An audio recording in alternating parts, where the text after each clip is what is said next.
Muy buenas noches, muchas gracias a Diana, Leonel y Arturo por su asistencia a esta tercera web conferencia del curso Gerencia Financiera, periodo 16-2-2024.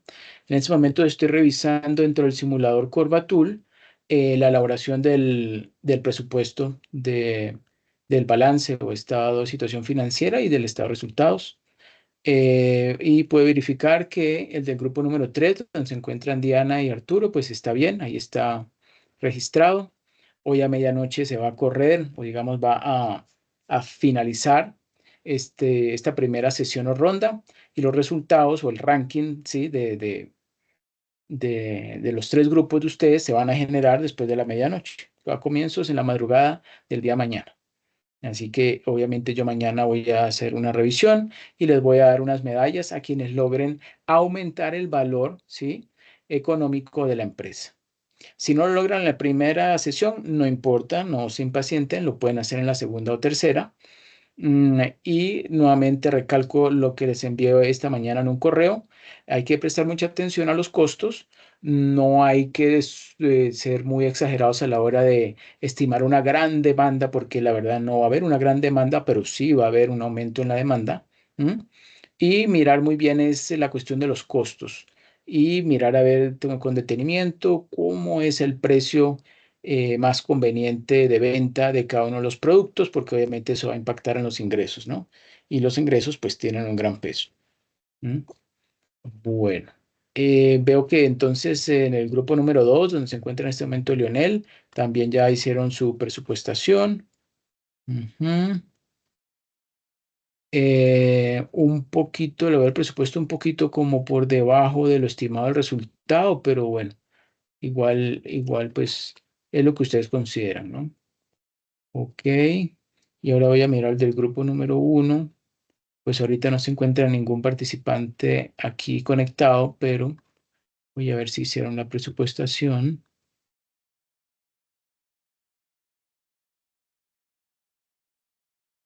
No, ellos sí no han hecho, ellos no han elaborado el presupuesto. Entonces les queda pendiente. Bueno, pues muy bien. Esta es una tercera web conferencia. Y además de presentar unas diapositivas, que como ustedes saben, yo siempre elaboro unas diapositivas, quisiera escucharlos, a ver si tienen alguna duda sobre alguna de las actividades del periodo de los pasos anteriores que quisieran ustedes como resolver dudas. Entonces, pues sois todo oídos.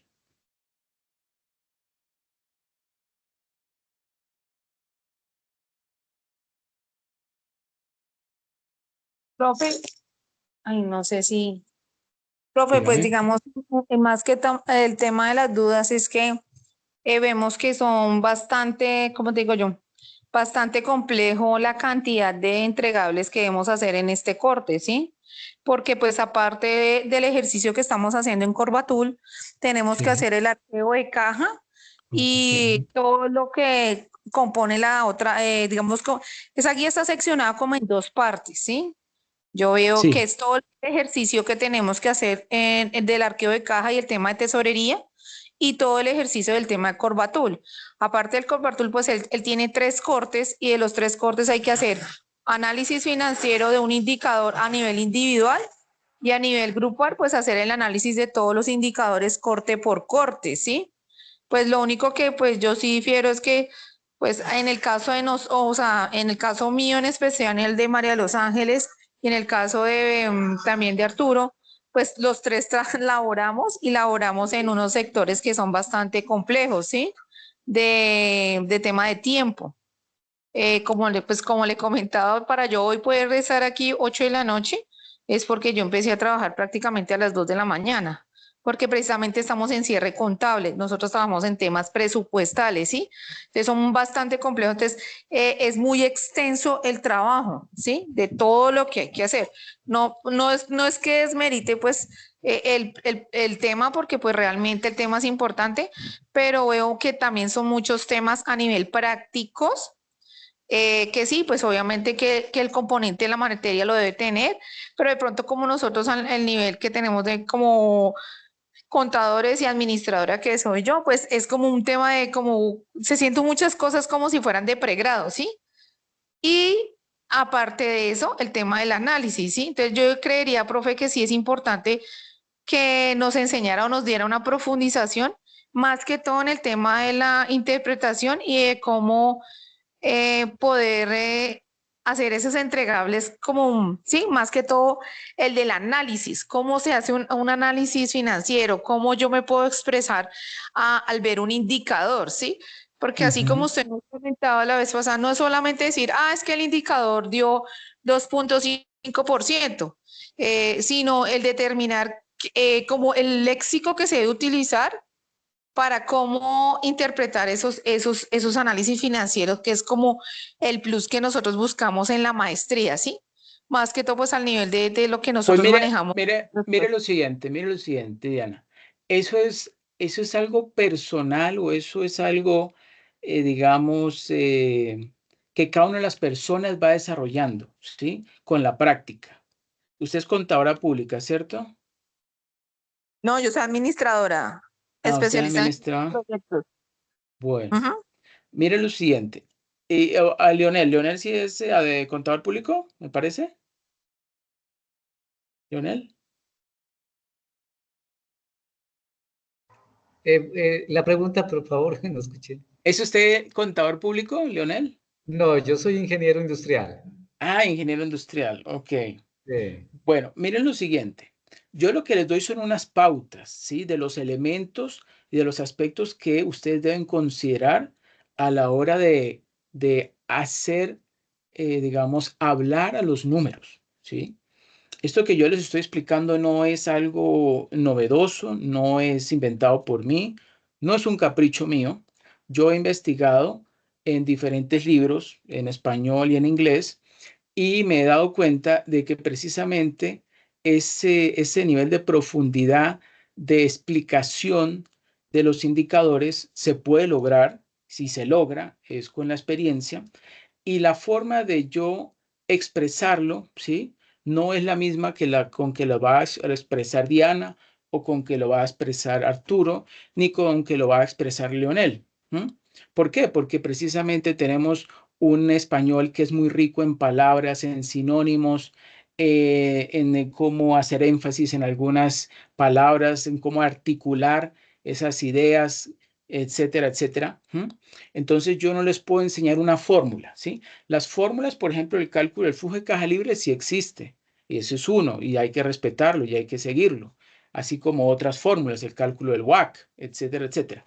Pero a la hora de redacción, de redactar, de interpretar, lo que yo sí les he comentado y que vuelvo y se lo repito, es de que ustedes tienen que analizar. Mm, Vamos a ir con este ejemplo específico, el ROE, ¿sí? ¿Qué es el ROE? Es el Return Over Equity, el rendimiento sobre el patrimonio. ¿Cuáles son las dos cuentas que se comparan, que se contrastan? En el numerador, la utilidad neta y en el denominador, el patrimonio, ¿sí? Resulta que, supongamos, el ROE pasa de 13% en el año 2023, ¿sí? Del 13% pasa al 20%, ¿sí? En el 2024, vamos a suponer. Entonces, ese incremento de un 7%, porque pasó del 13 al 20, ¿sí? Puede deberse a tres situaciones, ¿sí? En términos algebraicos. Uno, que aumentó en mayor proporción la utilidad neta, ¿sí? Respecto del patrimonio, suponiendo, ejemplo, el patrimonio se mantuvo igual, ¿m? El denominador, y aumentó el numerador, ¿sí? Entonces ahí obtenemos ya un incremento en el resultado que es en el ROE, o sea, en el cociente. Otra situación que pudo haber sucedido es que no hubo un incremento muy leve en el numerador, pero hubo una reducción en el denominador, es decir, en el patrimonio. Eso va a impactar, obviamente, no en la misma proporción, pero va a hacer que aumente el cociente. Y una combinación de ambos, ¿sí? Que aumente el numerador, ¿sí? Y que disminuya el denominador, va a hacer, y la combinación de ambos va a generar un resultado inclusive un poco mayor, a los dos anteriores ejemplos o casos de aumento solo en el numerador o disminución solo en el denominador y va a tener un incremento mayor en el cociente, ¿sí? Que aumente un poco más en el numerador, disminuya un poco menos o se reduzca el denominador, va a impactar y va a generar un ROE pues un poco mayor al de los dos ejemplos anteriores, ¿sí? Ahora, eso cómo nosotros, digamos, vamos a explorar o a profundizar en eso, ¿sí? Por decir algo, yo les explicaba y vuelvo y les repito, la utilidad neta. La utilidad neta estaba, por decir algo, en 2.500 millones en el año 2023 y pasó a 3.100 millones en el 2024, ¿sí? Entonces ustedes van a decir, hubo un incremento en los ingresos, vamos a suponer que los gastos tuvieron un incremento menos que proporcional en los ingresos, por tanto la utilidad neta también tuvo un incremento, digamos, más que proporcional respecto al periodo anterior, ¿sí? Y ahorita la cuestión es investigar dentro del informe de gestión o dentro de las notas de los estados financieros, ¿sí? Eh, ¿Cuáles fueron las razones por las cuales aumentaron los ingresos o la utilidad neta, ¿cierto? En el año 2024. Entonces ustedes buscan y ahí van a encontrar los motivos que señala el auditor. Por ejemplo, se hizo una campaña, se había determinado por un estudio de mercado que hicieron en el año 2022 y 2023 que había una mayor expectativa de demanda en ciertos mercados, en ciertos segmentos. Entonces se enfocó la publicidad hacia esos segmentos, se abrieron, por ejemplo, nuevos locales, los gastos se controlaron de tal forma que solamente se estaban contratando personas especializadas, ¿sí?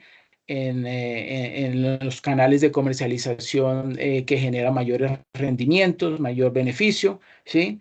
Etcétera, etcétera. Entonces, todo este tipo de estrategias, ¿sí? Que son de la vida real, ustedes lo pueden mencionar a la hora de interpretar un indicador financiero y eso le va a dar, digamos, como cierta veracidad, confianza a la persona que lo lee de que eso que ustedes están comentando es real, está escrito, se encuentra en el informe auditado, el informe de gestión. ¿M?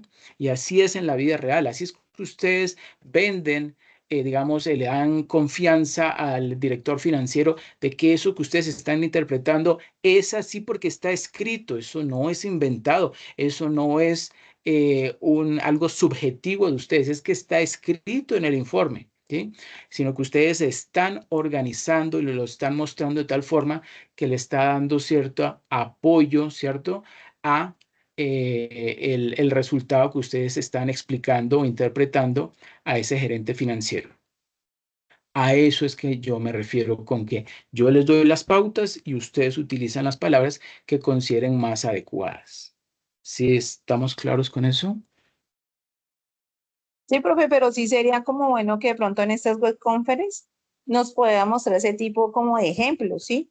De pronto nosotros lo vivimos con el tema de, o por lo menos en mi caso, de Colombina y Nutresa, ¿sí? Porque por lo menos en Colombina yo leí todos los estados financieros y todas las notas contables para poder, sí, para poder hacer parte de los ejercicios que nosotros hicimos de pasar todos los estados financieros, hacer un análisis de cada uno de los indicadores de rendimiento, de liquidez de la empresa, ¿sí? Y sino que en ese sería bueno.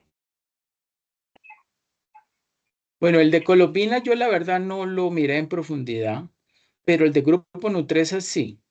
El de Grupo Nutresa es de los más completos que hay y me parece que a Arturo yo le envié algunos enlaces y él también tuvo oportunidad de ver cómo, digamos, cada una de esas áreas, ¿sí?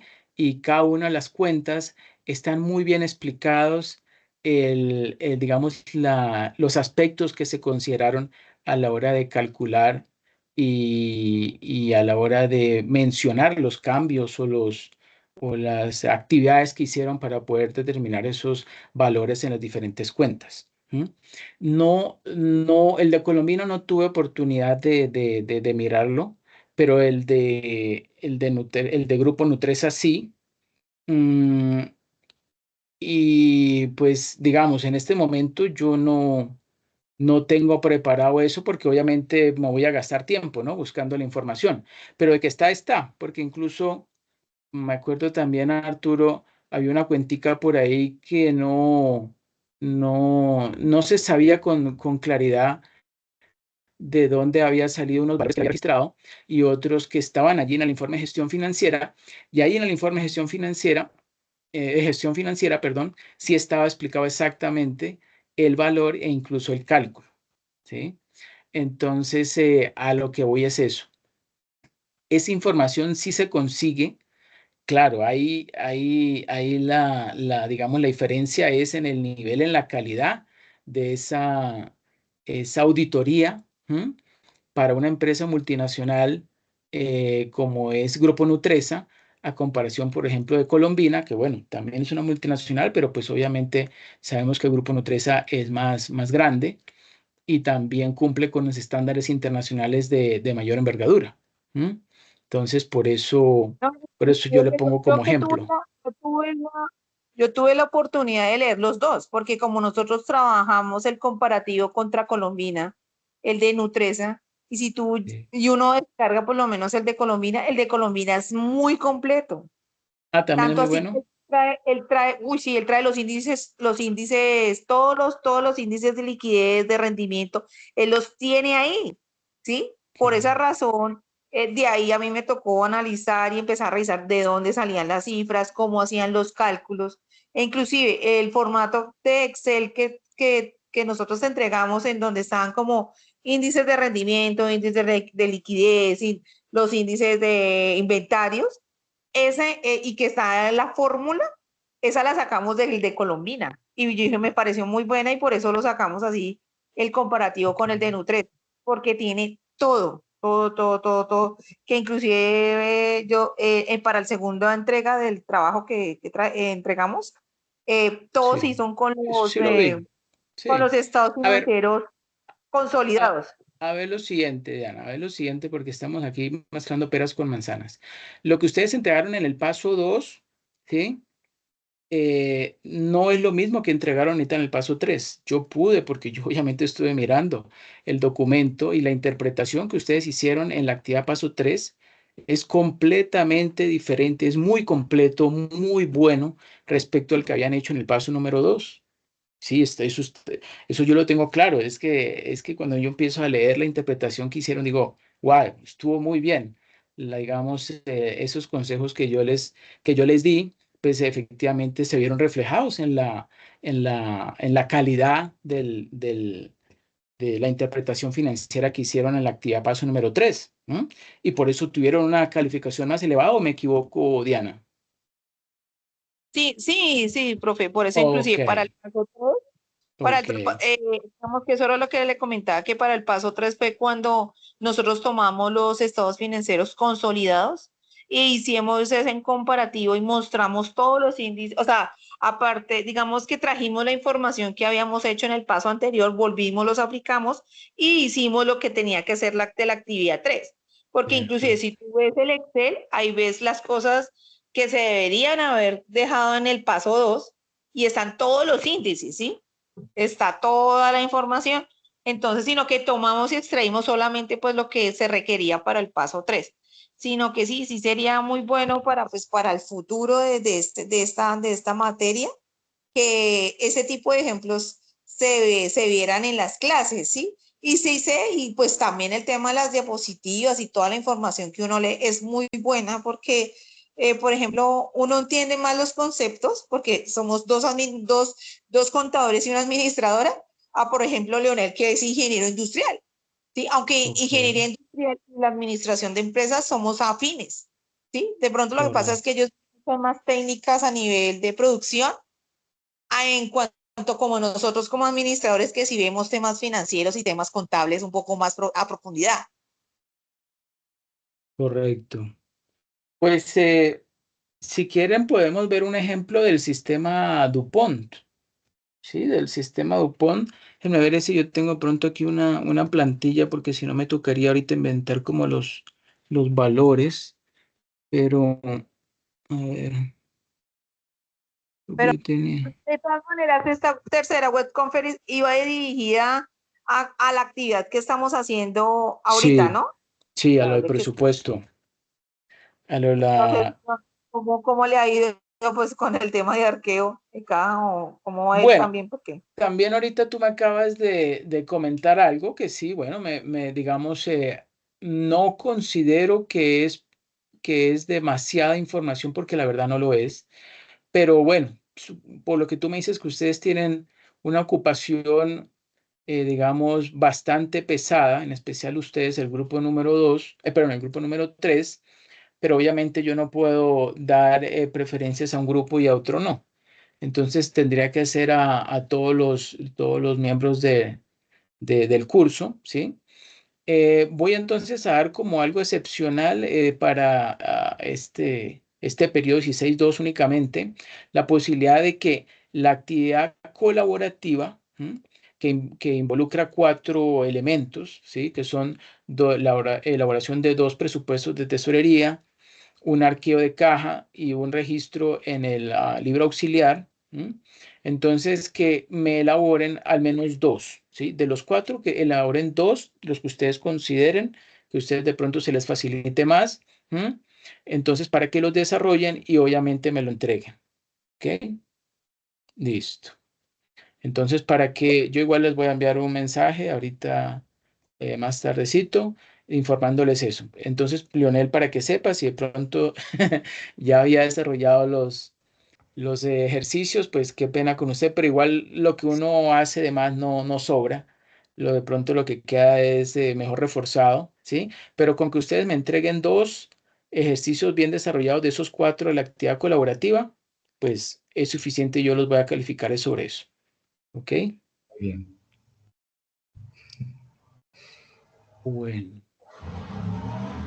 Mm, bueno, entonces esperen, miramos es muy importante ese indicador del sistema Dupont.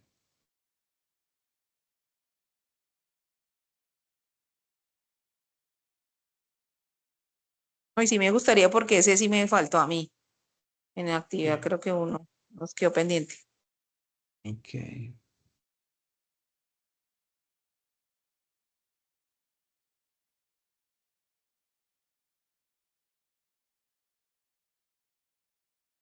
Arturo pide excusas, lo que pasa es que está viajando, le tocó viajar, entonces se Ah, ya. retiró de la web conference porque lo mandaron a viajar y le tocó salir de viaje. Ah, ya. Trabaja con las Bueno, fuerzas militares, entonces nada, tocó salir. ok. Bueno, al igual puede luego ver la grabación.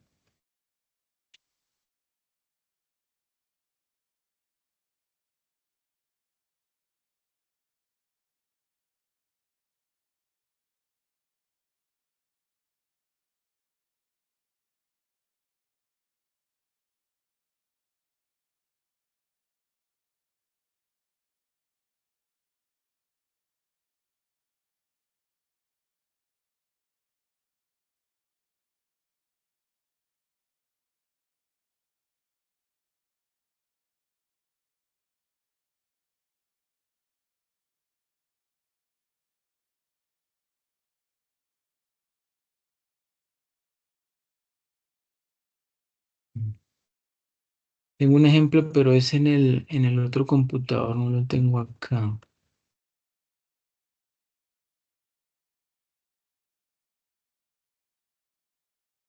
A ver, si en el drive lo tengo.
Ok, sí, aquí lo encontré.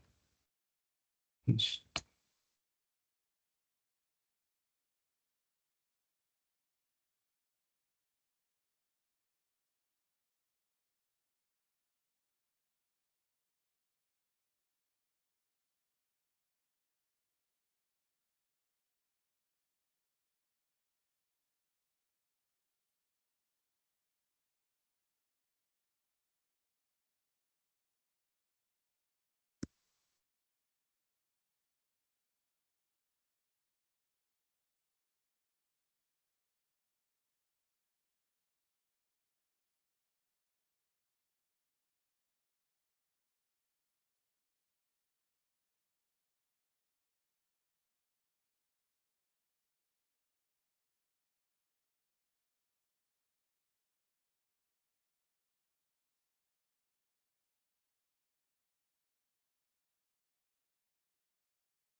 Estoy demorando un poquito por lo que el ejercicio base que tengo lo estoy arreglando un poquito para que quede los resultados como más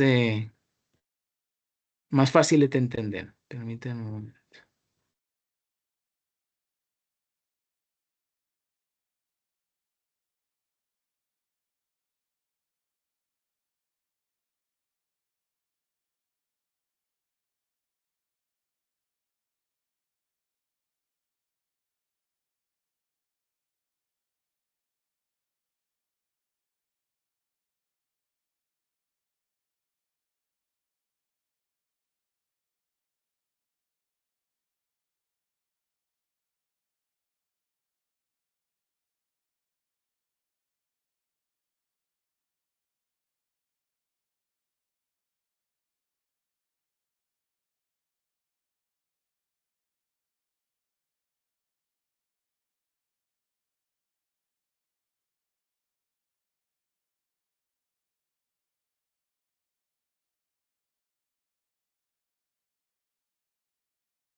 Bueno, listo, ahora ya lo tengo.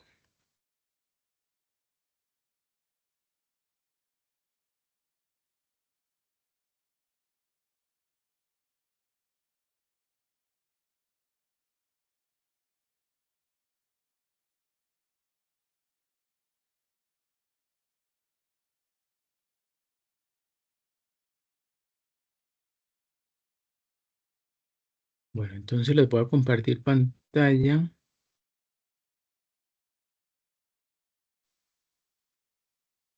Bueno, miren lo siguiente. Vamos a hacer un ejercicio sobre el índice Dupont o sistema Dupont. ¿Se acuerdan un poco de qué es lo que busca el índice Dupont? ¿Es un índice de qué? Los que leyeron. ¿Es un índice de qué? ¿De medición de qué?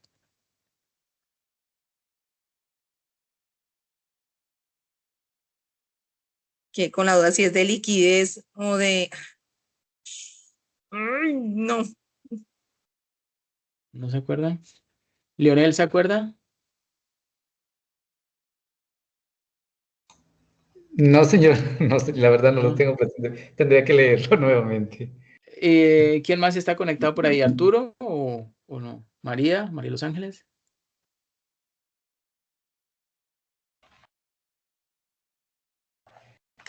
No, señor, no recuerdo. Sí, algo recuerdo, o sea, tiene que ver con el, digamos, con el índice de rentabilidad, ¿no? Bueno, Sí, porque, digamos, ese es el resultado del ROE, sí, pero sí, el rol, realmente sí. el sistema Dupont, ¿qué mide? A ¿El ver, ratio? no, esto, Financiero. No. ¿Ah? o sea, la cantidad de renta, o sea, la rentabilidad, evaluar la rentabilidad para los inversores. Es de Sí. apalancamiento. Sí, No, no apalancamiento. Tiene que ver con rentabilidad, pero es para, un término un poco más específico. Es de productividad. Ojo, productividad y eficiencia. ¿Ok? Que no se les olvide.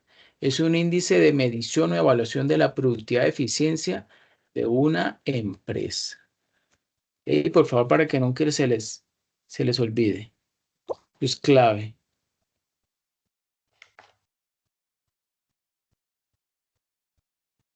productividad y eficiencia de una empresa. ¿Ok? Entonces, miren lo siguiente. Aquí simplemente he tomado los valores de activos, pasivos, patrimonio, ventas, costo de venta, gastos y utilidad neta. ¿Sí? ¿Mm? Y se han tomado 3 años, 2021, 2022 y 2023. ¿Ok? Vamos a ponerle unos colores como para que se distinga. Naranja, pongámosle azul, pongámosle verde.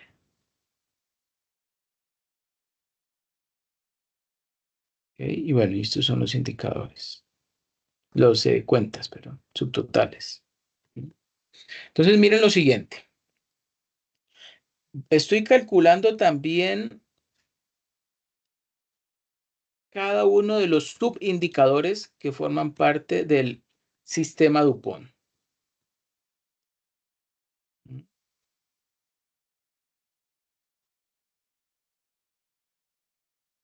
Que como ustedes saben, son el margen neto,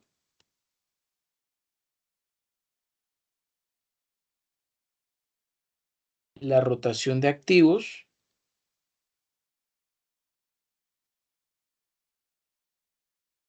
y el apalancamiento financiero.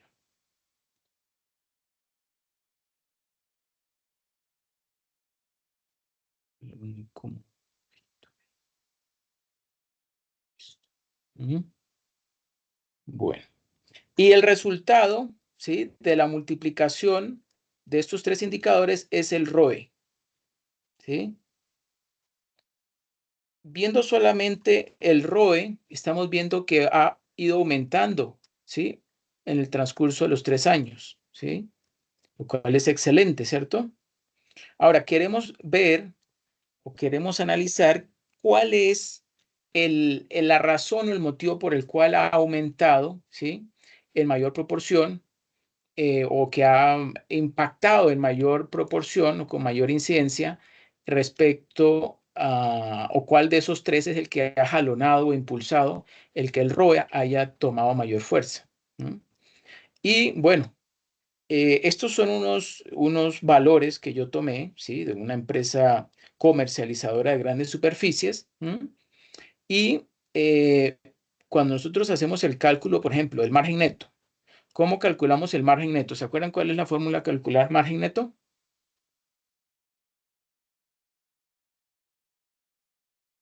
Sí, profe, utilidad sobre ingresos.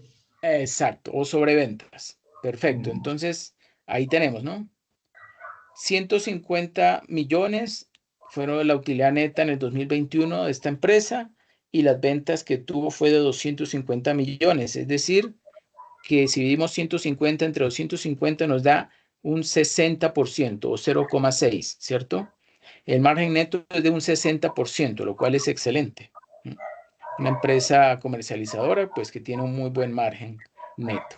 Ahora, ¿cómo obtuvo esa grande superficie su margen neto? No fue porque en cada venta que realizó obtuvo un gran margen, no, obtuvo unos márgenes muy pequeños.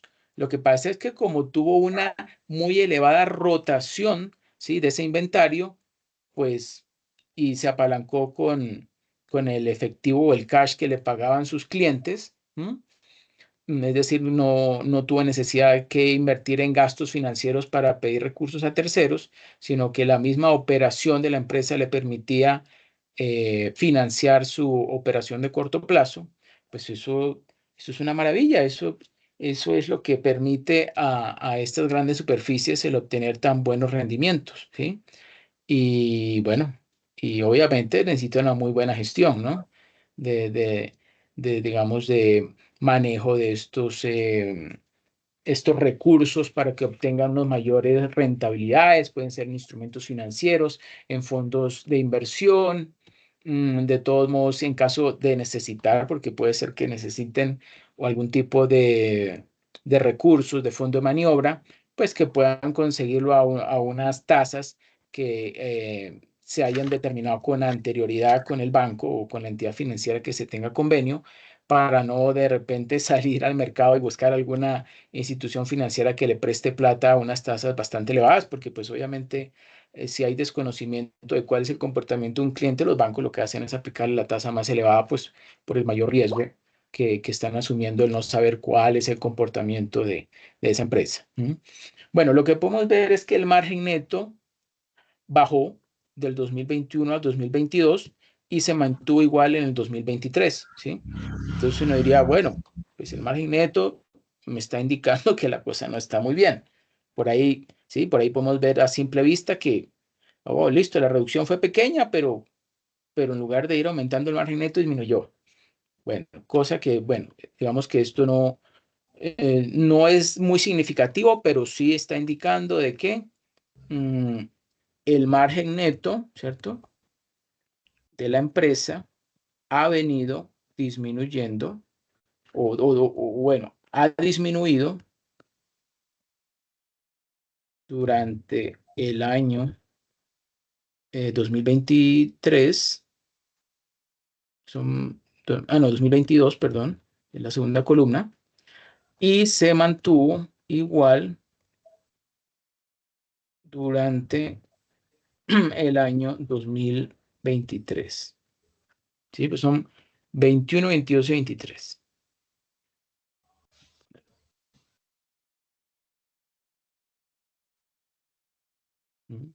Ahora, ¿qué pasó con la rotación de activos? La rotación de activos la calculamos como ventas o ingresos sobre activos. Entonces,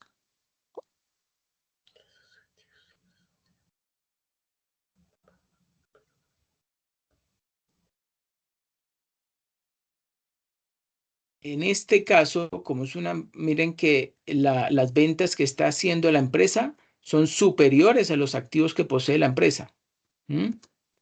Cosa que bueno, en algunas oportunidades no es así. ¿sí? Los activos son más grandes a las ventas que realiza la empresa. Pero bueno, vamos a suponer que en esta empresa es así. Puede ser una empresa al estilo Netflix.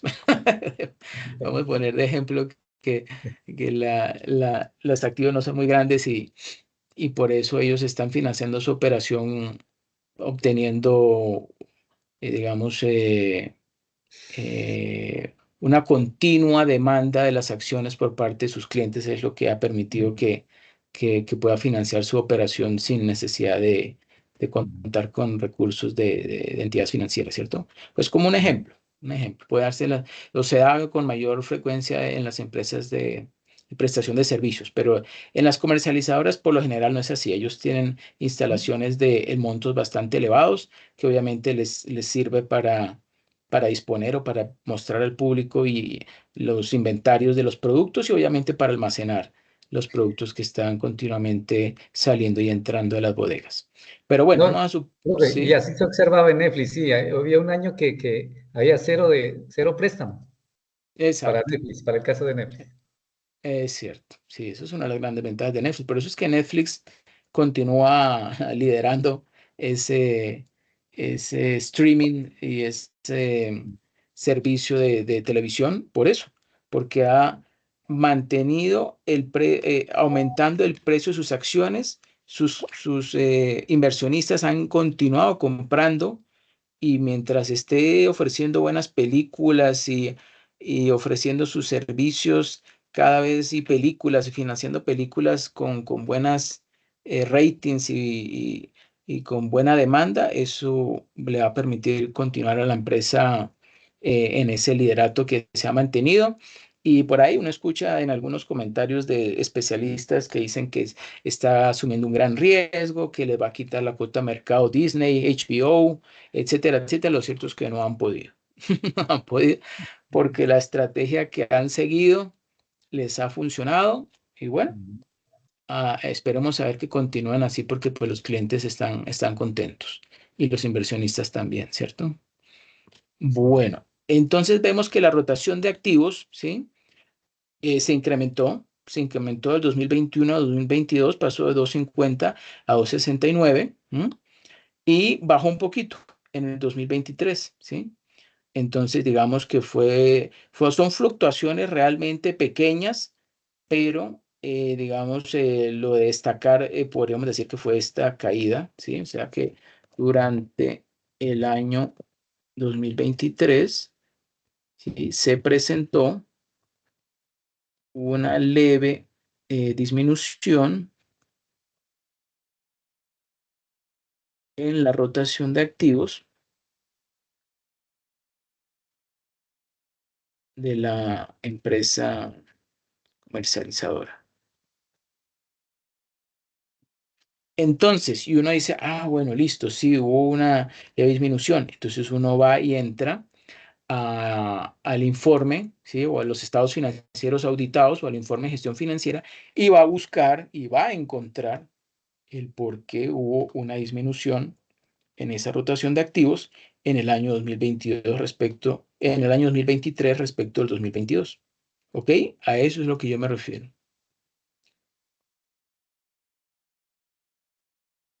Bueno, y apalancamiento financiero. Mira, el apalancamiento financiero, miren lo siguiente, ¿cómo se calcula el apalancamiento financiero?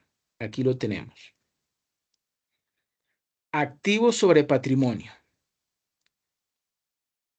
En este caso, ¿sí? En este caso está dando por encima de 3. Mire que eh, si nosotros dividimos 100 entre 30, ¿sí? Nos va a dar un resultado de 3,33, ¿sí? Y si miran, voy a escribir aquí la fórmula específicamente para apalancamiento financiero. ¿Mm? Activos sobre patrimonio. Activos sobre patrimonio. ¿Mm? Vamos aquí su línea. ¿Mm? Miren, en este caso, ese resultado 3,33 está indicando que para la empresa poder financiar, ¿sí? Para que la empresa pueda financiar su crecimiento, ¿sí? Y también su operación, está necesitando de una cantidad de recursos, ¿sí? Que mm, no los obtiene o digamos, o que requiere más bien de endeudamiento para poder eh, asegurar o para poder financiar, ¿sí? Esos proyectos que está planeando y que está ejecutando la empresa, ¿sí? Está teniendo que endeudarse, ¿sí? Porque miren, voy a poner aquí los valores. El patrimonio es de tan solo 30. ¿M? Y los activos son ¿de qué? De 100. Ah, perdón.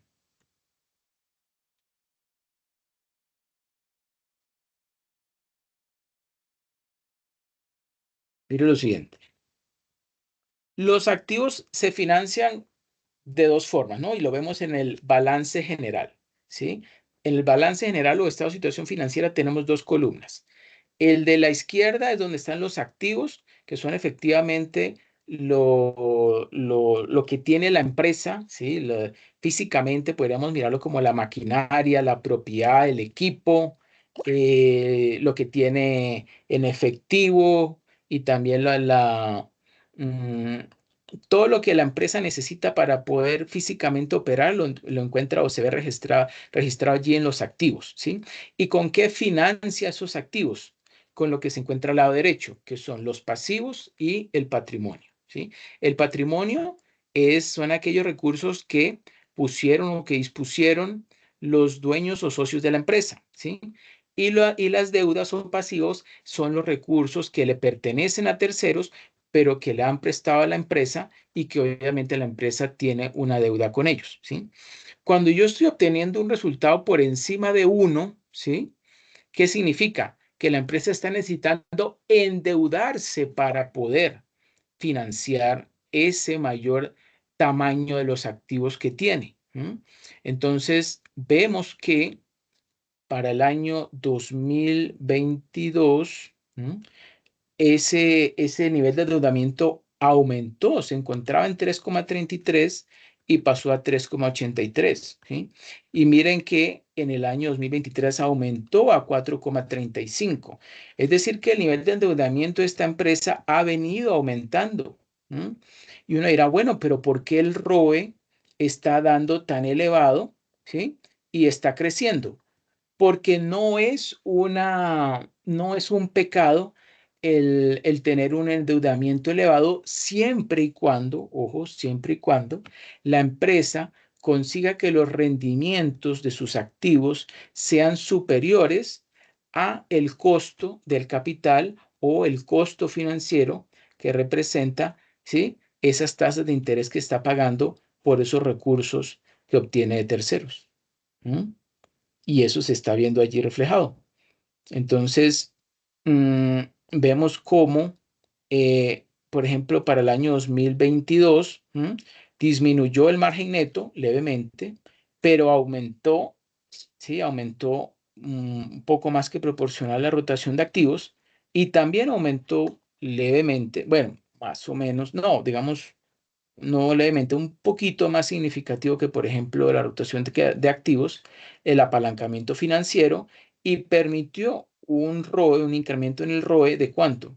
Del 53%, porque viene que pasó del 500% a 553% y luego a 609, es decir, que ha venido aumentando un poquito más de 50%, ¿sí? mm, durante los años 2022 y 2023. ¿M? Me refiero al ROE, ¿no? Porque en términos porcentuales, pues es menor. Vamos a hacer el cálculo. Sería este porcentaje, ¿cierto? Dividido, este es el anterior, menos 1, ¿cierto? ¿Sí? Un incremento del 10,62%, ¿sí? Porque pasó de 500 al 553%. Voy a ponerlo en negrilla. Y pongámoslo en amarillo, naranja. Y si luego esto lo corremos a este lado, mire, fue del 10,17%. Entonces podemos observar que del año, esto es 21, 22 y 23. Para el año 2022, el ROE tuvo un incremento, ¿sí?, respecto al 2021 del 10,62%. Y entre el 2023 y el 2022 fue del 10,17%. Es decir, en este periodo 2022-2023 creció un poquito menos de lo que creció entre el 2021 y 2022, pero obviamente fue algo, digamos, significativo o considerable porque en ambos periodos aumentó más del 10%. Obviamente fue un poquito más significativo en ese sentido respecto a de 10-17, ¿sí? En el periodo 2021-2022, ¿sí? Entonces, a eso es que voy, ¿no? A que ustedes, por favor, analicen en detalle cada uno de estos subindicadores y con eso ven cuál fue el efecto que tuvo, en este caso, en el ROE.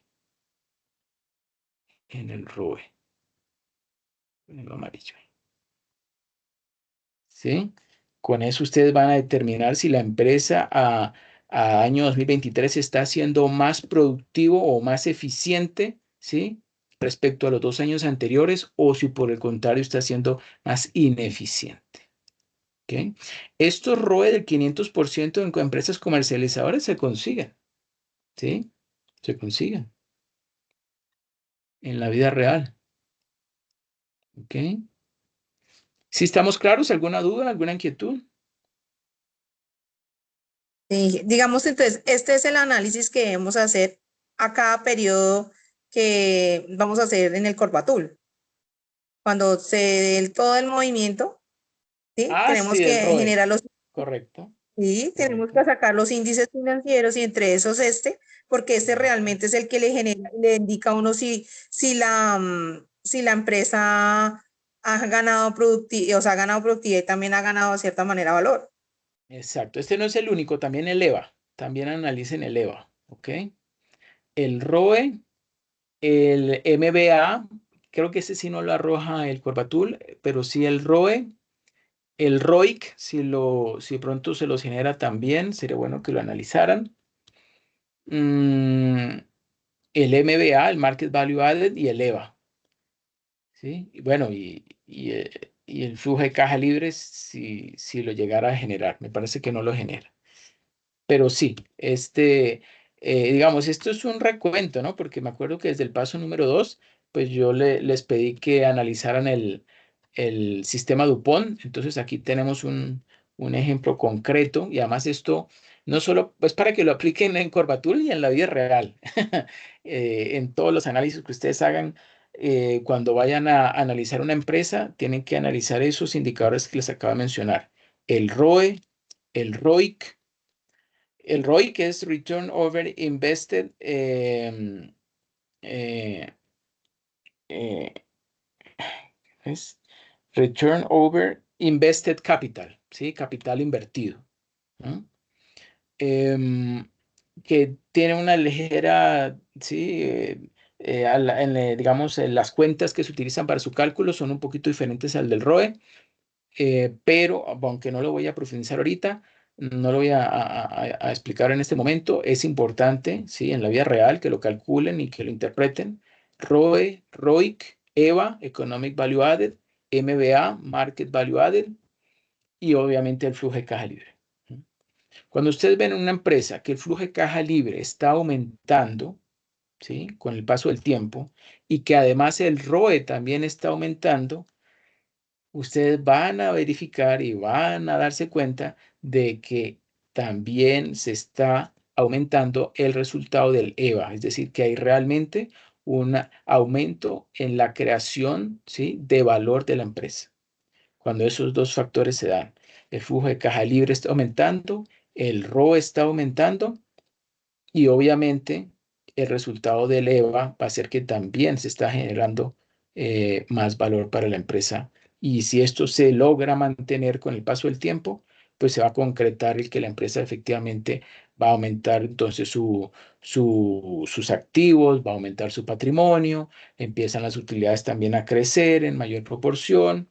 Si posiblemente en algún periodo no crecen las utilidades tanto como en periodos anteriores, porque posiblemente parte de esos recursos que la empresa tenía, pues los está reinvirtiendo para, no sé, adquirir una nueva maquinaria o para ampliar su capacidad instalada, bueno, etcétera, etcétera. En términos generales, lo que está haciendo es invirtiendo en ella misma. ¿Para qué? Para aumentar el valor económico de la empresa. ¿Listo?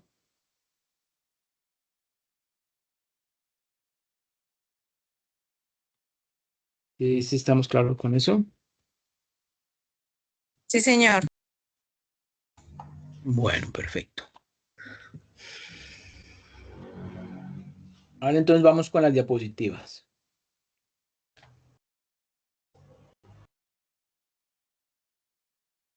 Bueno, entonces vamos a seguir el tema de gestión de tesorería 2, porque ya vimos el 1. ¿Cierto?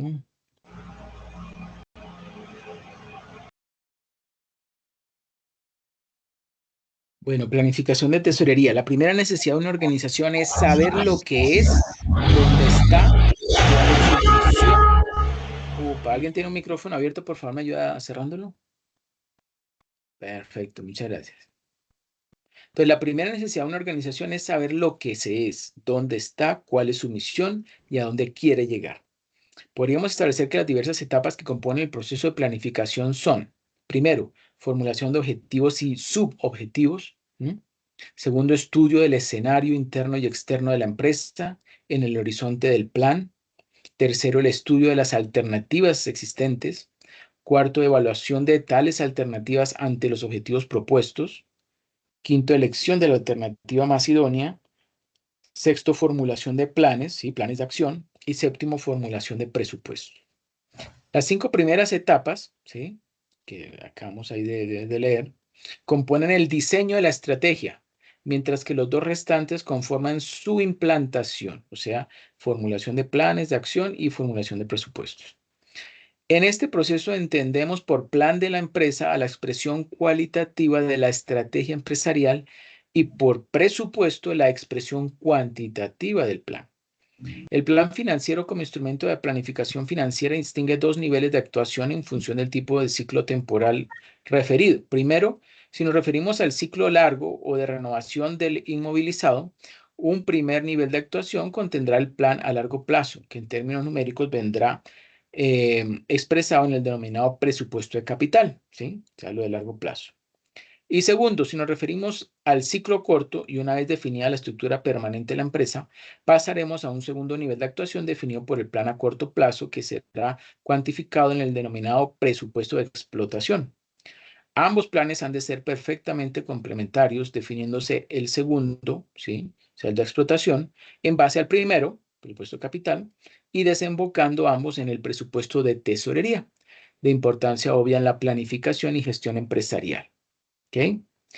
Esto me gustó, esta información que ustedes ven allí, no la encuentran así muy fácilmente en cualquier lugar. Esto fue una búsqueda que yo hice de este tema de la presupuestación y obviamente yo se los voy a compartir. ¿Ok? Estas diapositivas que yo les elaboro son un compendio de lo más importante que yo considero que ustedes deben aprender y deben de pronto repasar. ¿Ok? Así que es muy importante que lo lean. ¿Sí? Y que lo comprendan y que lo guarden en sus mentes, ¿no?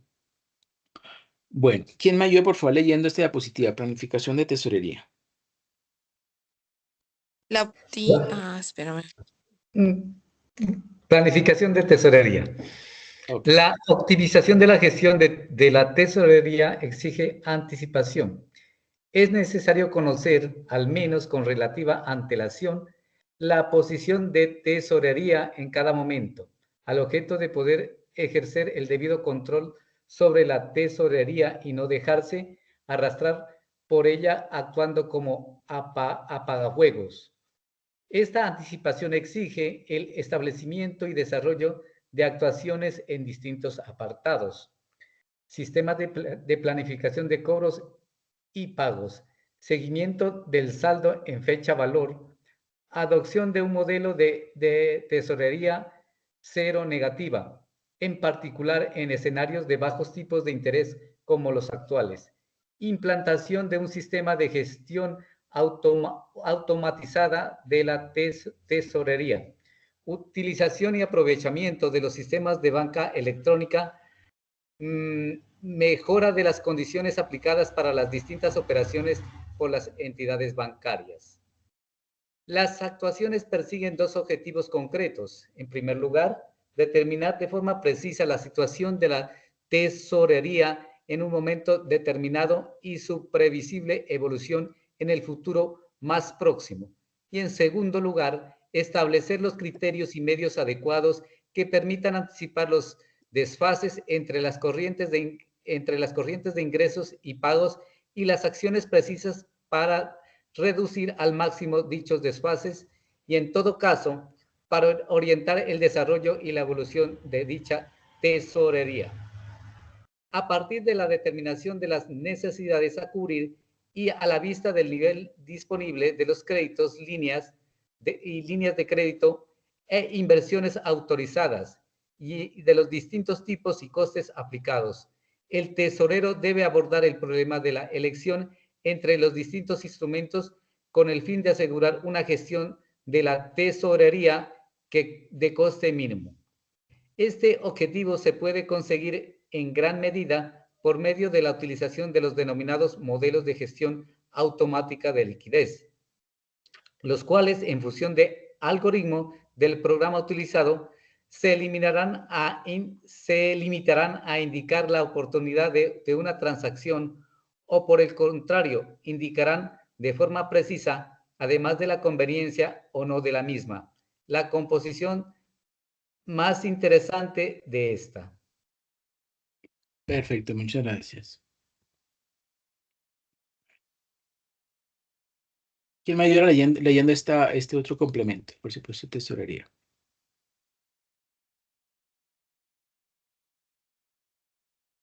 María Los Ángeles, de pronto. Hoy no les puedo ayudar porque no tengo las gafas acá. Estoy viéndolo sobre el celular. Entonces hoy no traje nada. ¿O quién más iba a leer? ¿Diana? Yo sí. El instrumento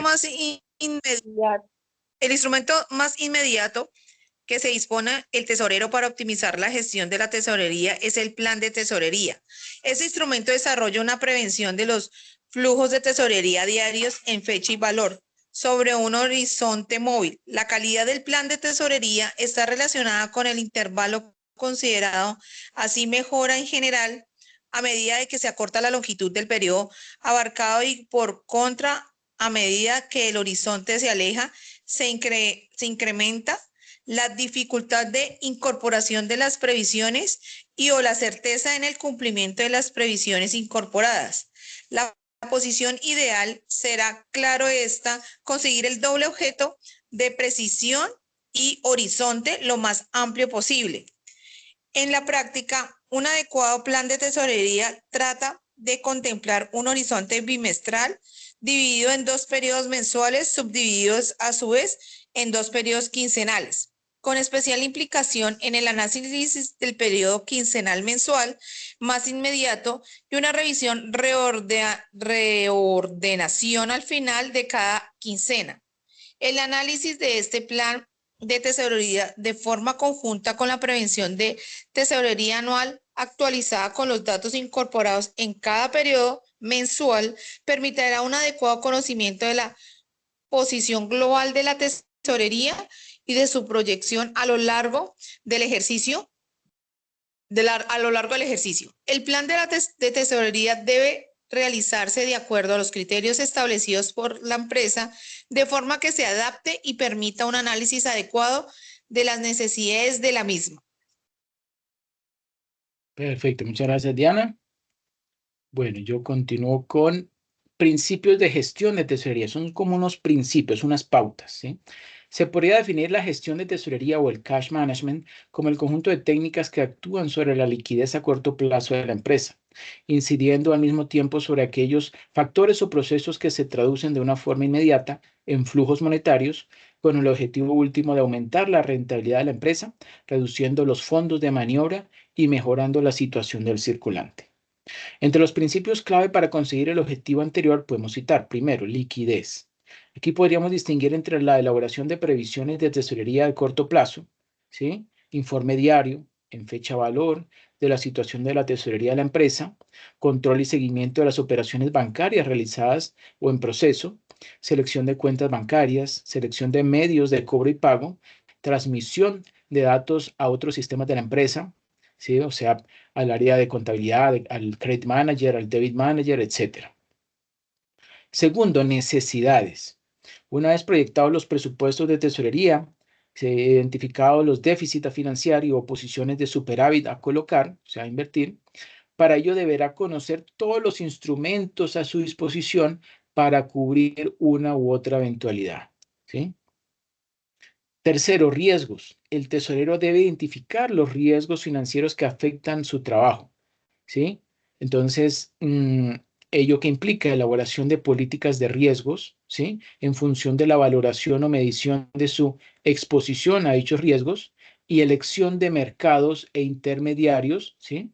Que sean obviamente o en los cuales se pueda medir con mayor facilidad esos riesgos que se asumen, porque en todos se está asumiendo algún riesgo, ¿sí? Pero hay que medirlos, ¿sí? Y si se pueden medir adecuadamente, pues también se pueden tomar acciones para prevenir que esas posibles pérdidas que se llegaran a presentar, pues no afecten en gran medida la operación de la empresa, ¿cierto? Como por ejemplo a través del cálculo del famoso conditional bar, ¿sí? El CBAR. Bueno, condiciones bancarias englobada en una función más amplia, como es la relación con los bancos, el tesorero debe igualmente negociar, permítame un momento.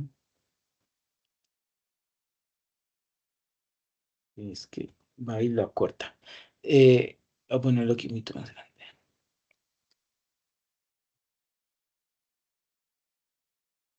Entonces, el tesorero debe igualmente negociar las condiciones de las operaciones realizadas con entidades financieras, así como realizar el proceso de conciliación bancaria. Bueno, y aquí sí volvemos nuevamente a la presentación.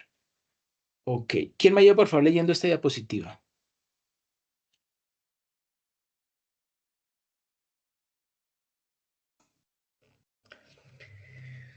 El Cash Management es aquella área de la gestión de tesorería cuya misión consiste en considerar esa actividad como un centro de movimientos monetarios, con independencia de la actividad propia económica del banco. El concepto de Cash Management integrado en la gestión del circulante es amplio porque él se integran, además de la colocación de excedentes de liquidez, ventas, cobros, pagos y fuentes de financiamientos. Las técnicas que se emplean en el Cash Management se puede resumir en tres aspectos fundamentales. Uno, primero, prever. Dos, organizar los movimientos de saldos y tesorería. Tres, controlar. El objetivo es control y planificación de la liquidez, minimizar los costes financieros, obtener los fondos necesarios con la máxima rapidez, coordinar con los otros departamentos afectados, financiar correctamente el fondo de maniobra a corto y largo plazo, asegurar el cumplimiento de las obligaciones contraídas, control y gestión de las condiciones bancarias. Perfecto, muchas gracias, Canel. Bueno, ¿y cuál es la misión de la gestión de tesorería? Es primero implementar sistemas de medición y reportes de control y medición de efectividad, ¿cierto? De esas, digamos, actividades o gestiones que hace el Departamento de Tesorería. Segundo, la internacionalización de las actividades a nivel mundial, porque obviamente esto es como un arte, ¿sí? De saber o de buscar en todo momento, pues es un objetivo, no siempre alcanzable, que es el de calzar más bien las entradas con las salidas de dinero para evitar esos momentos de iliquidez financiera, evitarlas, pero se pueden presentar y seguramente se presentan con eh, eh, con gran frecuencia en las pymes y MIPYMES. Tercero, controlar los riesgos, como por ejemplo los cambiarios y los riesgos de tasa de interés. Cuarto, contratación de la liquidez debido a las malas decisiones de inversión. Quinto, cobro de los activos a su vencimiento, muy importante. Sexto, hacer buen uso de los mercados de derivados, ¿sí? Derivados financieros, para que no interfieran con los resultados de la tesorería y por ende del negocio. Miren que dentro de los instrumentos derivados financieros hay unos, como por ejemplo los forwards, donde una de las dos partes asume un riesgo o está expuesto a un riesgo.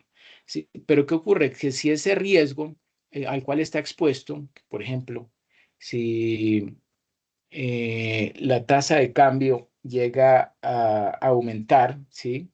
Y va en contra de la empresa, ¿sí? Porque obviamente una de las dos partes, ya dije, es el que asume ese riesgo, ¿sí? Porque en los derivados lo que hay es una transferencia del riesgo, no una eliminación, ¿sí? Del riesgo. Entonces, ese riesgo que se asume se puede cubrir con otro instrumento financiero, ¿sí? Como por ejemplo podría ser una opción financiera, o simplemente se podría mantener una especie como de soporte, de garantía, ¿sí? Como, digamos, dólares en una cuenta que se tenga en el extranjero, ¿sí? Para poder devolver ese, ese déficit que se presentó debido al riesgo que se asumió y que obviamente se hizo efectivo. Por ejemplo, cuando fue con un forward, ¿sí? Un forward, no sé si ustedes sepan, es un instrumento donde hay dos partes, una que se compromete a entregar, ¿sí? Por ejemplo, a una determinada cantidad, bueno, casi siempre es una diferencia, por ejemplo, si es en tasas de interés, una diferencia de tasa de interés, o si es en una tasa de cambio, entonces una diferencia en esa tasa de cambio, ¿sí? Durante un periodo de tiempo, ¿sí? Y obviamente están dos partes, ¿no? Las que intervienen. Entonces, en ese momento en que se presente la situación en contra de la empresa, pues vamos a suponer que es la empresa A y la empresa B, que va en contra de la empresa A, yo soy la empresa A, pues ese riesgo entonces eh, lo tengo que cubrir con otro instrumento financiero o lo puedo soportar, por ejemplo, con la moneda esta que estoy tratando de evitar el que me afecte mi, mi, mi tesorería, mi entrada de dinero. Si es, por ejemplo, que la empresa exporta café, entonces la empresa le va a favorecer mucho el cuando la tasa de cambio esté bastante elevada, por ejemplo, el peso respecto al dólar, pero al contrario, cuando la tasa de interés baja, pues obviamente estaría recibiendo menor cantidad de pesos. Que lo que estaba recibiendo antes y eso obviamente puede afectar su operación, ¿sí? Su gestión de corto plazo. Y si en cambio tuviera, ¿sí? De respaldo, mm, digamos, mm, tuviera de respaldo, si la tasa de cambio llegara a bajar, ¿sí?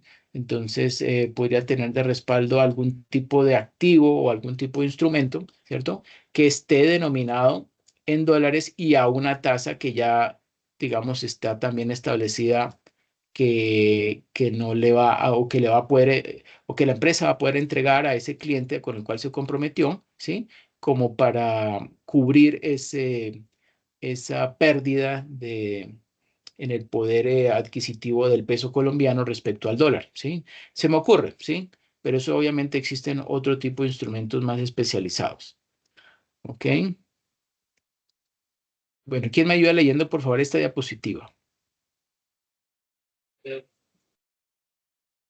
Bueno, Responsabilidad por la producción, manejo, flujo adecuado de la información contable y financiera.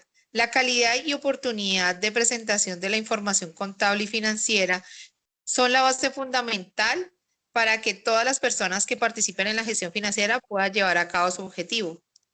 Responsabilidad por la administración eficiente del capital de trabajo. Significa establecer los niveles deseables de efectivo, cartera e inventarios. Controlar de manera permanente la inversión que se realiza para que se ajuste a lo establecido. se requiere una continuada revisión y ajuste. Responsabilidad por la selección y evaluación de inversiones a largo plazo. Todo lo relacionado a los activos fijos que se requieren para la marcha normal de la empresa. Se debe hacer una evaluación de los proyectos de inversión. Responsabilidad por la consecución y manejo de fondos requeridos por la empresa. El financista debe conocer y saber utilizar una debida propiedad de fuentes de financiación que la empresa pueda utilizar. Debe mantener una estrecha relación con los inversionistas y entidades de crédito. Perfecto, muchas gracias. Entonces serían las responsabilidades de la tesorería en su función financiera. Y bueno, siguen otros más, yo continúo, que son, debe tratar con los mercados de dinero o monetario y capitales, o sea, debe participar más bien, no tratar, sino participar en esos mercados de dinero o monetario y de capitales.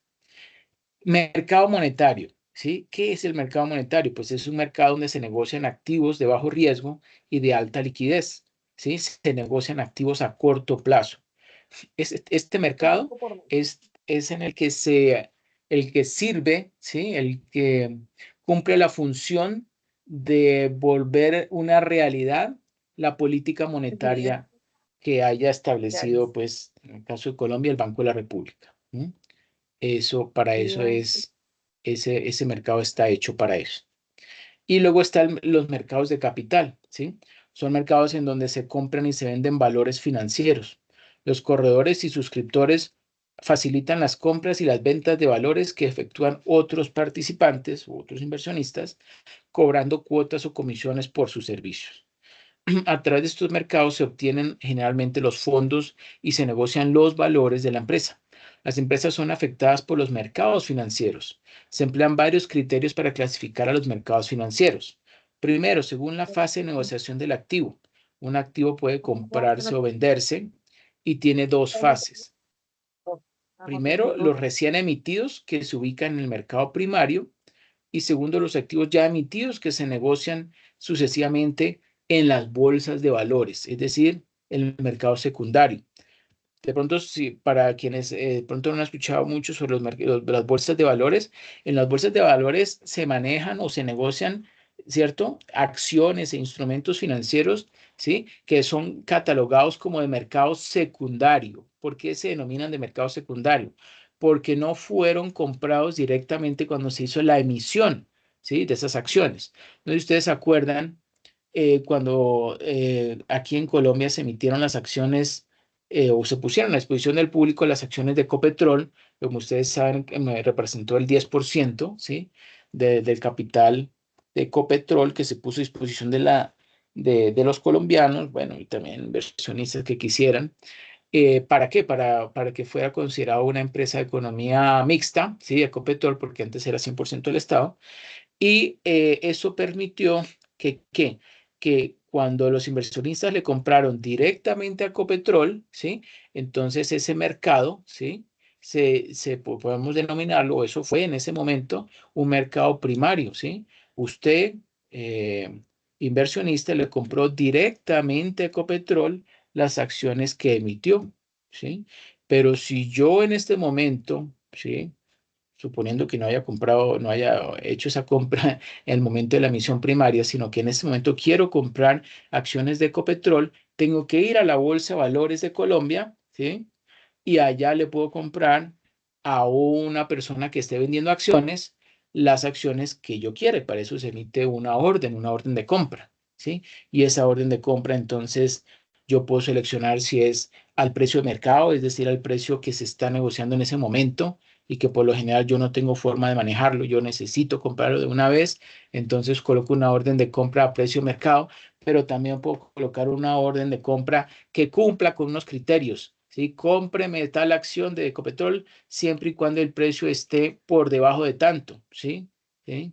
O si voy a vender, véndamelo, pero si tuviera acciones, por ejemplo, de Cielsa, entonces véndame las acciones de esa empresa toda vez que el precio se encuentre por encima de tanto, ¿sí? Entonces ahí yo tengo la opción de establecer a qué precio yo quiero que compre o venda acciones y lo puedo hacer a través de una plataforma. Y eso es lo que en estos momentos se hace a través de plataformas. Ahora, si yo voy a comprar muy poquitas acciones y no tengo, digamos, un usuario registrado en un broker, pues entonces le digo a un trader que me haga esa, o un corredor de bolsa, que me haga esa compra y que luego obviamente yo le pago una comisión por esa gestión que realizó, ¿sí? Pero por lo general, y si yo tengo acceso a estos corredores de bolsa, pues yo mismo hago mis compras a través de la plataforma que ellos me habilitan, ¿ok? Mm, bueno, segundo, según su estructura o grado de formalización, un activo financiero puede negociarse en varias condiciones y bajo un conjunto de normas y supervisión de organismos, por ejemplo, en mercados organizados y no organizados. Los mercados no organizados no significa que sean desorganizados, no. Los mercados no organizados es que simplemente no hay una entidad de vigilancia que esté allí asegurando o, digamos, o cubriendo, ¿sí? Digamos, la parte que compre y la parte que venda. No lo hay en los no organizados. En cambio, en los mercados organizados, como es las bolsas de valores de Colombia, como es la Bolsa de Valores de Colombia, ahí sí hay una parte de lo que llamamos en el caso de los futuros, está una cámara de compensación, ¿sí? Que va a asegurarle tanto al vendedor como al comprador de que su contrato, porque obviamente es un contrato que se aplica, ¿sí? Entre dos partes, que las dos partes cumplan con ese contrato. Y en caso de incumplirlo, pues obviamente va a incurrir en unas sanciones que los hará efectivo esa cámara de compensación y se encargará de cobrarlos a la parte pues que haya incumplido, ¿no? Bueno, y tercero, según las características de sus activos, los activos tienen peculiaridades y estructuras propias que lo van a diferenciar pues uno del otro. Aquí tenemos entonces los mercados financieros que pueden ser entonces de capital, monetario, derivados financieros, ¿no? De divisas, de seguros y de commodities. Y ahí más abajito los submercados. Entonces, entre mercados de capital encontramos que se intercambian instrumentos, pueden ser de renta fija o de renta variable. El monetario entonces provee financiamiento de inversión de deuda a corto plazo. Mercados derivados, pues entonces se encuentran allí en instrumentos o se transan instrumentos para el manejo del riesgo financiero, ¿sí? Que ya dije que son de transferencia, porque no es que eliminen el riesgo, es solo de transferencia del riesgo, que pueden ser a través entonces de forwards, puede ser a través de futuros, ¿sí?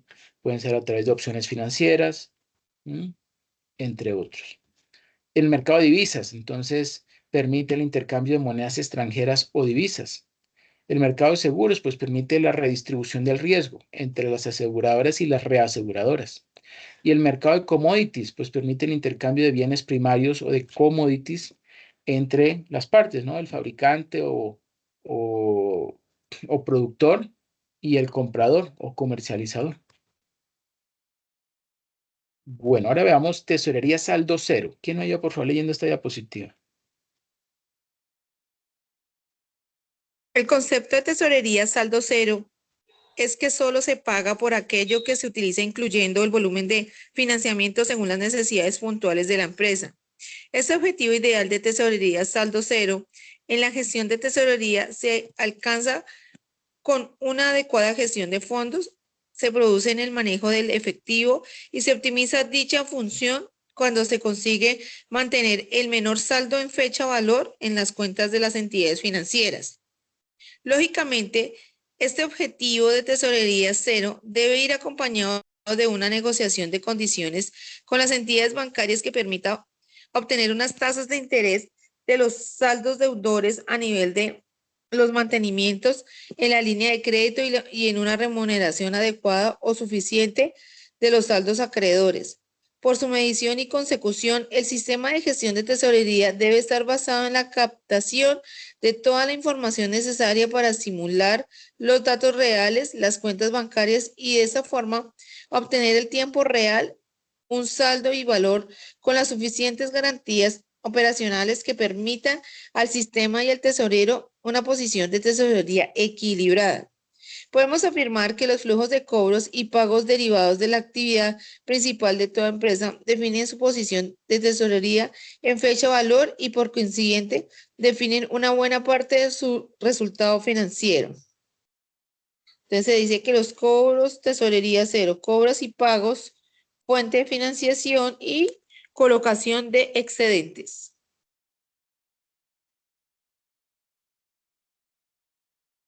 Perfecto, muchas gracias, Diana. Entonces ven como esa tesorería saldo cero es un objetivo de tesorería, ¿sí? Y obviamente es la base para ir agregando o ir considerando todos los actividades o todos los elementos que son importantes y que son, digamos, considerados relevantes para ser incluidos dentro de ese presupuesto de tesorería. Si no es considerado importante, trascendente, de suma importancia, pues no es entonces tenido en cuenta a la hora de elaborar ese presupuesto de tesorería, ¿cierto?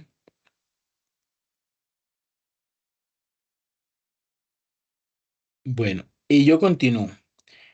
Tesorería cero, entonces sería el resultado de actuar sobre la línea vertical del gráfico, lo que significa optimizar los usos de las fuentes de financiación disponibles, ¿sí? Este que teníamos acá, ¿sí? Fuentes de financiación, aquí flecha verde hacia abajo. Obtener esos usos de las fuentes de financiación disponibles u obtener el máximo rendimiento de las colocaciones de excedentes, ¿sí? O sea, lo que vamos a poner a invertir esos superávits que tengamos de efectivo, garantizando la liquidez.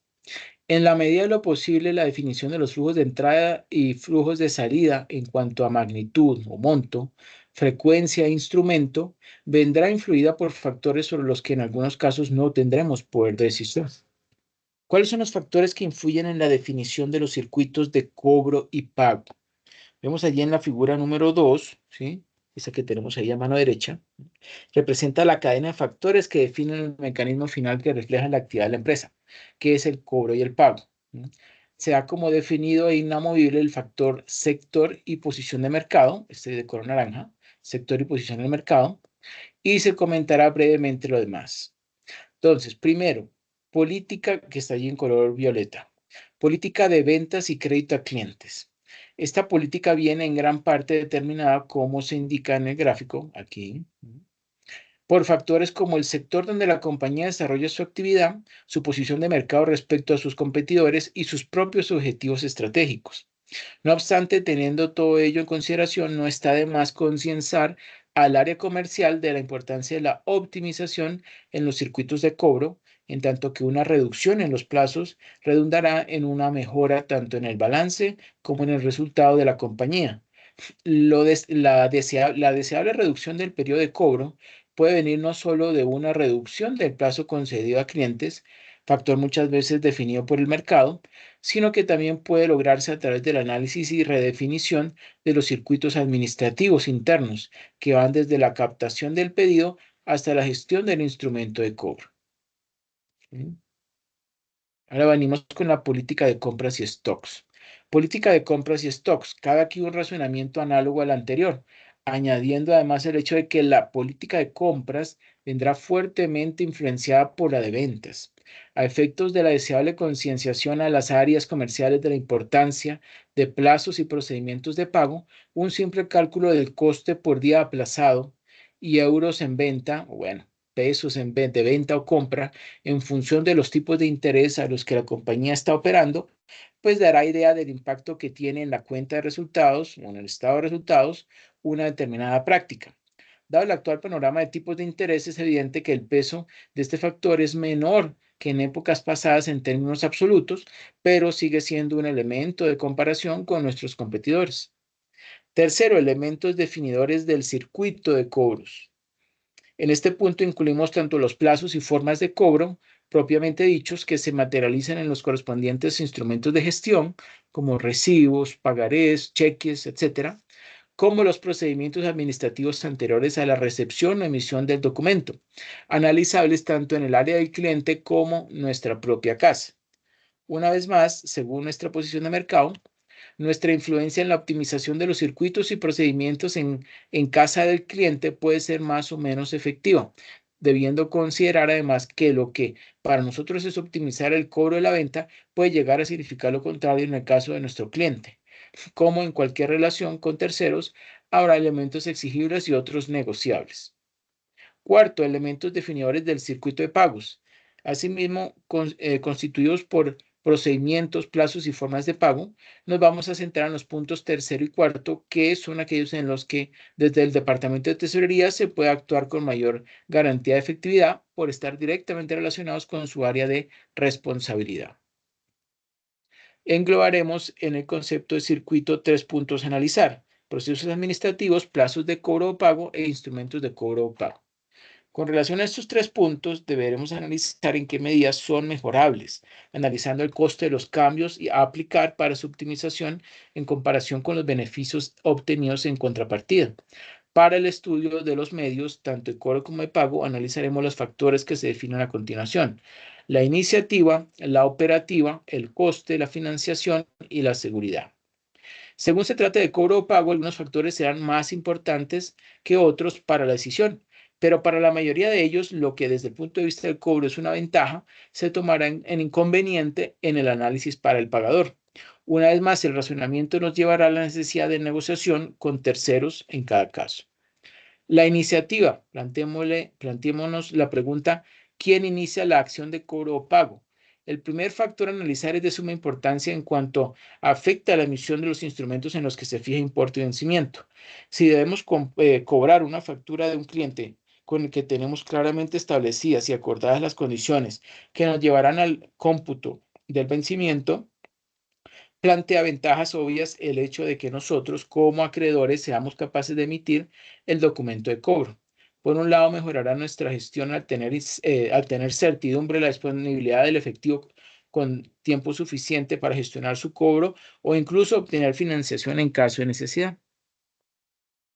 Esta certidumbre también supondrá una mejora en nuestras previsiones de tesorería. Además, el tratamiento administrativo se verá facilitado. Por otro lado, huelga citar la importancia de la iniciativa en casos de dudosa catadura moral del cliente. Si no tenemos la iniciativa, deseable también para el pago a terceros por análogo razonamiento, debemos preguntarnos: ¿tenemos poder de negociación para cambiarlo? Operativa. Ahora la pregunta ¿es práctico administrativamente? No es más que una consideración de coste. Eso sí, no tan explícito como el bancario.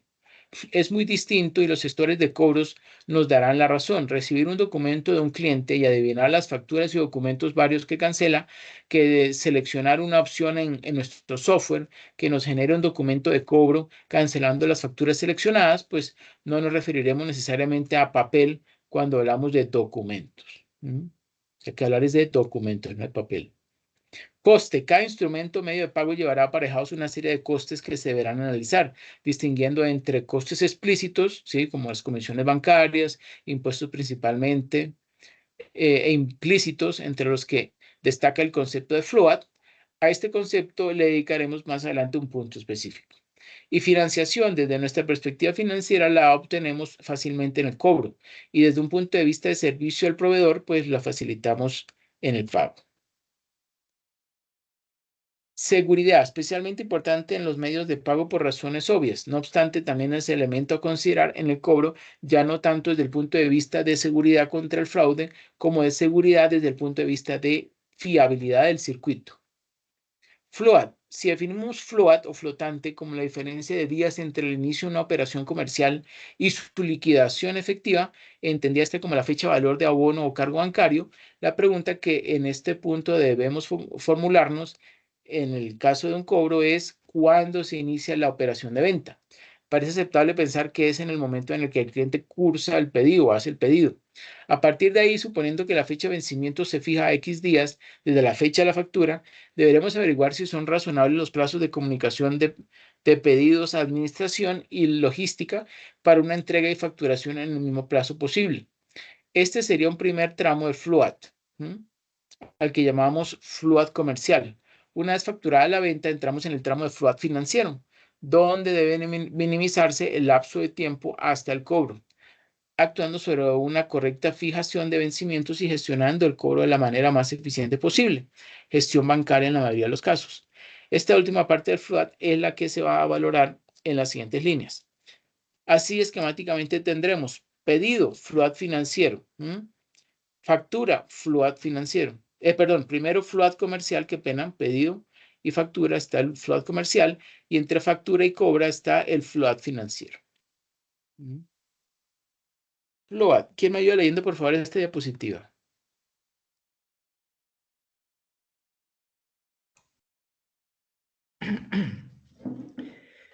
Por otro lado, el FLOAT financiero es el más directamente relacionado con tesorería y, por ende, aquel en el que nuestro departamento puede influir de forma más directa.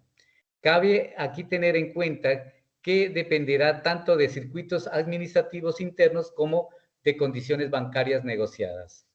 En cuanto a los circuitos internos, mencionar que es de gran utilidad analizarlos exhaustivamente para saber con qué rapidez tenemos conocimiento de la operación de compra o venta. Cuando hablamos de conocimiento nos referimos a entrada del dato en circuitos informáticos que permitan un tratamiento tanto a nivel de gestión de cobro-pago como a nivel de elaboración de las correspondientes previsiones.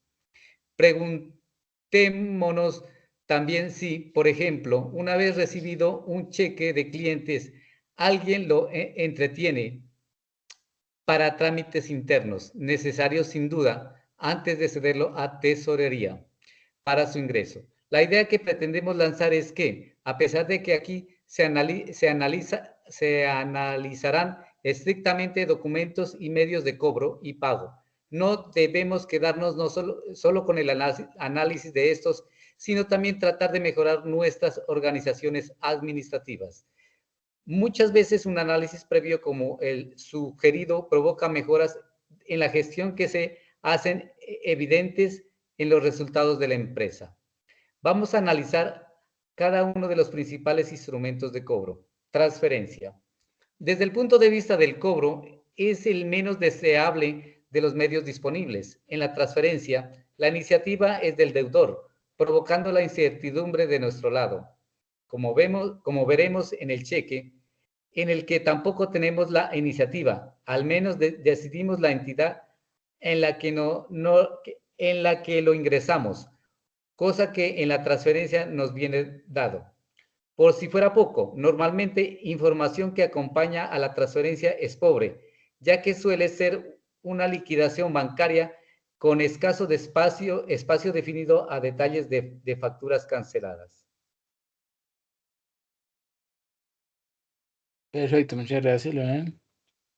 Bueno, yo sigo. Por ello es deseable obtener del cliente un aviso previo del envío, especificando fecha y detalles de documentos liquidados con antelación suficiente para gestionar nuestra posición en fecha valor.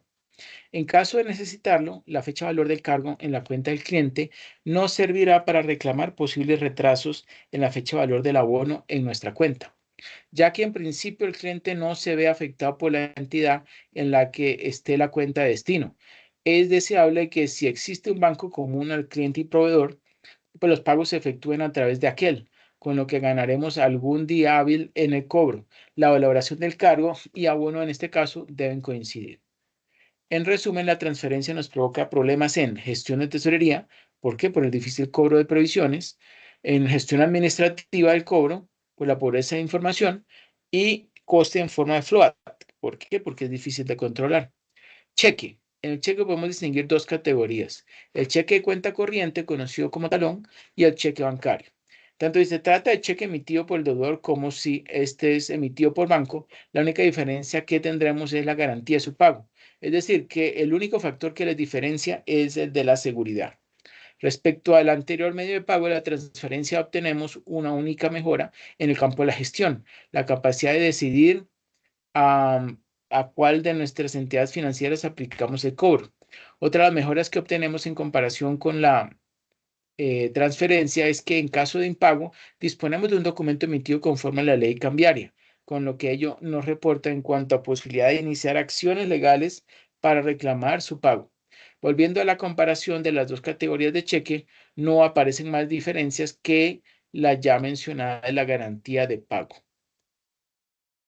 Ambos son efectos en los que la iniciativa la tiene el deudor. En ese sentido, no cabe más que esperar a la fecha de vencimiento para llamar al cliente recordándole si es necesaria la exigibilidad de la deuda. Es aquí cuando se hace verdaderamente necesario tener un acuerdo de cálculo de vencimientos claro para que la reclamación sea efectiva. Desde el punto de vista de la financiación, el cheque no nos permite acceder al descuento comercial, dado que se trata de un documento emitido a la vista. Este puede suponer un problema para aquella empresa que tenga dificultad de acceso a otras fuentes de financiación. En general, podemos decir que se trata de un documento aceptable cuando la confianza con el deudor lo permita o bien su posición en la negociación así lo exija, dado que no reporta apenas ventajas respecto al cobro por transferencia. Documentos negociables emitidos por el deudor. En este grupo incluimos los pagarés y recibos negociables que emiten nuestros clientes. Nos encontraremos en este grupo una variedad importante de documentos como pagarés normalizados, no normalizados, con y sin cláusula, no a la orden, recibos, certificaciones de pago, etc. Y entre todos ellos, los recibos con días de antelación al vencimiento, suficientes para gestionar su cobro, los que no y los recibidos incluso con posterioridad a su vencimiento. Se trata de efectos físicos que nos provocarán la misma problemática administrativa que los anteriores. Asignación de los efectos a facturas emitidas, conciliación de diferencias por descuentos aplicados por el cliente, contabilización de estas, etc. Además, la heterogeneidad citada en el párrafo anterior complica la gestión de cobro al vencimiento, dado que exige la misma heterogeneidad en el tratamiento de los ingresos bancarios.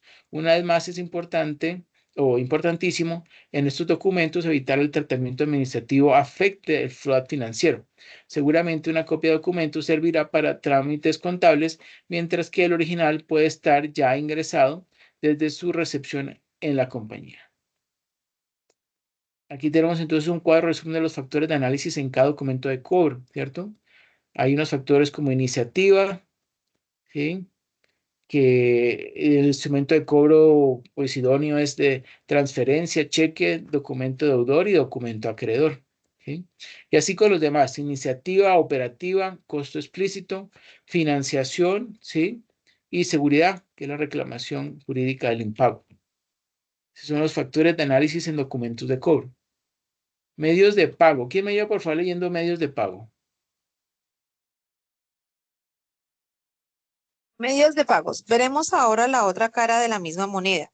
Ello implicará que los razonamientos a favor de ciertos medios de cobro nos vuelven en contra cuando somos nosotros los deudores. Aquí, una vez más, entrará en juego la posición que cada empresa por sí misma y por características de su mercado tenga la negociación con proveedores. La domiciliación de recibos por los mismos motivos que es deseable en el cobro, es todo desaconsejable en el pago. Si aceptamos que un proveedor nos gire recibos a nuestro cargo, podremos optar por dos alternativas. Si el proveedor accede a domiciliarnos, con lo que nos encontraremos los cargos en cuenta y deberemos contrastar con el a posteriori su bondad. Deberemos efectuar el contraste dentro del periodo de la banca concede para no ser correcto, retornarlo al emisor. Nuestras previsiones en tesorería no solo serán todo lo fiable que podrían desear. No domiciliarlos, con lo que si bien ganaremos en control de cargos bancarios, añadiremos la molestia tarea de contestar los avisos de adeudo, cumplimiento de los datos de la cuenta bancaria donde deseemos atender cada recibo. Vemos pues que desde el punto de vista de gestión deja bastante que desear y careceremos de iniciativa. Por lo tanto, la seguridad es mínima en el sentido de encontrar cargos incorrectos en los que por importe el banco tenga facultad de cargos sin previa autorización. Normalmente no serán problemas graves por volumen, pero sí incidencias difíciles de resolver si no reaccionamos a tiempo. Y sin llegar al fraude, la discrepancia con nuestro proveedor deberá ser discutida con posterioridad al cargo. Los cheques de cuenta corriente. Siempre que nuestro sistema informativo esté preparado para la emisión masiva de cheques de cuenta corriente, este medio de pago ya tiene ventajas palpables. Siguiente, profe. Perfecto, muy bien. Bueno, medios de pago. ¿Quién me ayuda leyendo esta otra diapositiva, por favor? Creo que es la continuación de la otra, ¿no? Ah, bueno. Medios Ok. palpables. Sí. Operativamente, la situación ideal es disponer de una impresora para no depender del talonario de papel continuo de cada entidad. Pero aunque no sea así, una mínima infraestructura nos puede dar ya la iniciativa en el pago, lo que supondrá en sí una mejora respecto a la domiciliación, sí. No, mucho mejor para nuestros proveedores es disponer de la posibilidad de imprimir carta cheque con las que incluiremos detalle de las facturas incluidas. Por otro lado, hay inconvenientes para valorar a la hora de decidir el uso del cheque. El primero de ellos es la complejidad derivada del manejo de los documentos. Nos referimos aquí a la compilación administrativa del manejo físico del papel, que incluye el manipulado y la firma y el envío de los documentos, aunque la firma de cada documento que interpretarse como la posibilidad de establecer mecanismos de auditoría interna, en la práctica no es más que un estorbo, ya que tales mecanismos son mucho más eficaces cuando se han definido en el propio circuito de pago, estableciendo correctamente las facturas de firma electrónica, su registro y contabilidad y limitando la emisión de cheques únicamente a lo que esté contabilizado conforme a los principios definidos. Adicionalmente, se puede establecer controles aleatorios de los cheques una vez emitidos. A esto hay que añadir la necesidad de disponer de un software de conciliación contable, dada la complicación en el seguimiento de los cargos en cuenta. Nos permitimos además en este punto sugerir un control de las fechas de valoración de los cargos. Por si fuera poco, el cheque además no facilita la financiación a nuestro proveedor y es el medio de pago peor parado en cuanto a seguridad.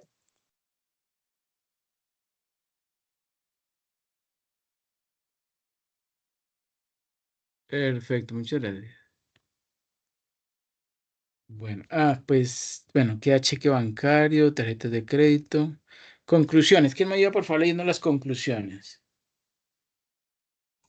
Evidentemente, existen otros medios de cobro y pago que se están utilizando en el mercado y que no han sido expuestos. No obstante, no se ha pretendido un análisis exhaustivo de los medios de cobro y pago, sino sugerir una vía de análisis de los más habituales. A partir de aquí, es usted a quien corresponde evaluar cada uno de los medios de cobro y de pago que tenga a su alcance. En función de las características del mercado donde se desarrolle la actividad, tendremos mayor o menor disponibilidad de elección de un medio u otro, pero dentro de nuestro abanico disponible, la elección será bastante subjetiva. En otras palabras, el peso que daremos a cada uno de los factores de análisis sugeridos, iniciativa operativa, coste, financiación y seguridad, será distinto en cada caso y definirá la elección final dependiendo de quién tome la decisión. Ok, perfecto, muy bien. Eso sería entonces todo. Eso sería todo. Recuerden entonces, por favor, tomar bueno, ustedes ya verificamos que hicieron la presupuestación. Vamos entonces mañana a esperar los resultados del ranking. Yo voy a darles entonces medalla a los miembros del grupo que hayan logrado aumentar el valor de la empresa. Espero que sean todos. Y pues nada, nos estamos viendo muy posiblemente en unos 15 días, ¿ok? Para el tercer CIPAS. Gracias, profe. Feliz noche. Bueno, con mucho gusto. Que pasen todos una feliz noche. Muchas gracias, profe. Bueno, claro que sí, con muchísimo gusto. Que Noche. descansen. Que descansen. Chao, chao. Bueno.